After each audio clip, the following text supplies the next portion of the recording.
জয় হিন্দ দোস্ত, আপোনাৰ মাজলৈ বহুতে ভাল খবৰ এটা লৈ আহিছোঁ। যদিহে আপোনালোকে এজন শিক্ষক হ'ম বুলি ভাবিছে, তেনেহ'লে এই ভিডিঅ'টো আপোনাৰ কাৰণে বহুতে ভাল খবৰ।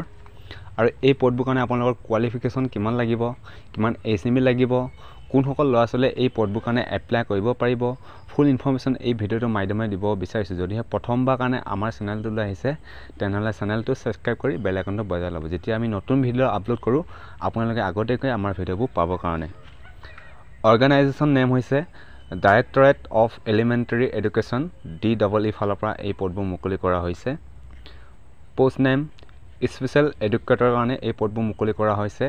টোটেল পোষ্ট আছে 228টা। আৰু ইয়াত আপোনালোকৰ ল' প্ৰাইমাৰী LP স্কুলৰ কাৰণে আছে 120টা পোষ্ট। আপাৰ প্ৰাইমাৰী UP স্কুলৰ কাৰণে আছে 108টা পোষ্ট।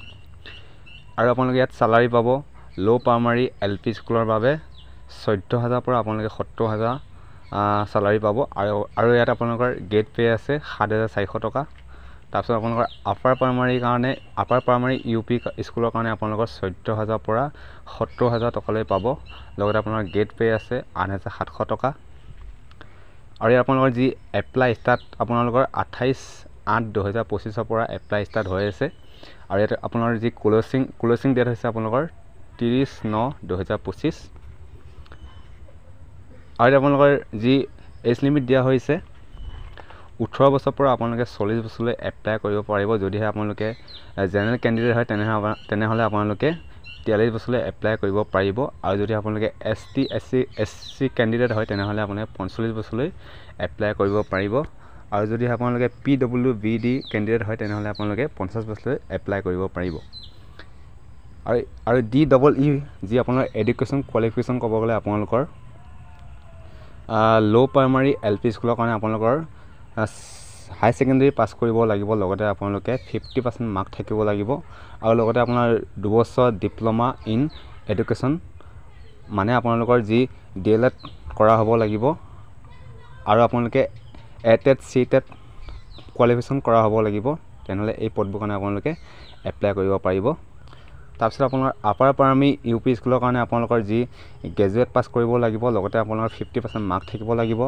আৰু আপোনালোকে BEd পাছ কৰা হ'ব লাগিব। আৰু আপোনালোকে ATET CTET কোৱালিফাই কৰা হ'ব লাগিব। তেনেহ'লে এই পদবোৰ কাৰণে আপোনালোকে এপ্লাই কৰিব পাৰিব।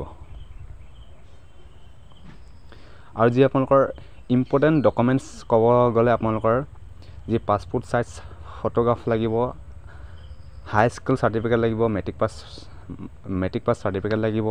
তাৰপিছত আপোনালোকৰ যি এনি অৰ্ডাৰ মাৰ্কশ্বিট, যি আপোনালোকৰ যদি বেলেগ চাৰ্টিফিকেট আছে সেইবোৰ লাগিব। আৰু আপোনালোকৰ BEd DED special education marksheet and certificate লাগিব। লগতে আপোনালোকৰ document in support of permanent resident of Assam, যি আপোনাৰ PRC বুলি কয়, PRC আপোনালোকৰ চাৰ্টিফিকেট লাগিব।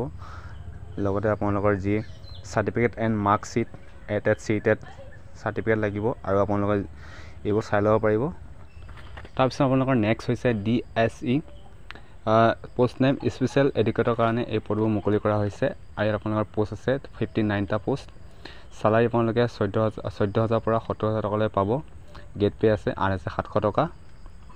আৰু এই পদবোৰ কাৰণে আপোনালোকৰ ষ্টাৰ্টিং ডেট এতিয়ালৈকে মেনশ্যন কৰা নাই। আৰু এই পদবোৰ কাৰণে আপোনাৰ এজ লিমিট দিয়া হৈছে 18 বছৰৰ পৰা 40 বছৰলৈ। যদিহে আপোনালোকে জেনেৰেল কেণ্ডিডেট হয় তেনেহ'লে আপোনালোকে 43 বছৰলৈ এপ্লাই কৰিব পাৰিব। আৰু যদিহে আপোনালোকে ST SC কেণ্ডিডেট হয় তেনেহ'লে 45 বছৰলৈ এপ্লাই কৰিব পাৰিব। আৰু যদিহে লগতে আপোনালোকে PWBD কেণ্ডিডেট হয় তেনেহ'লে 50 বছৰলৈ এপ্লাই কৰিব পাৰিব।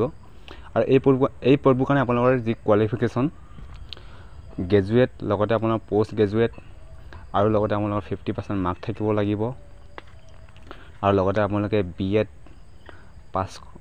থাকিব লাগিব। তেনেহ'লে এই পদবোৰ কাৰণে আপোনালোকে এপ্লাই কৰিব পাৰিব।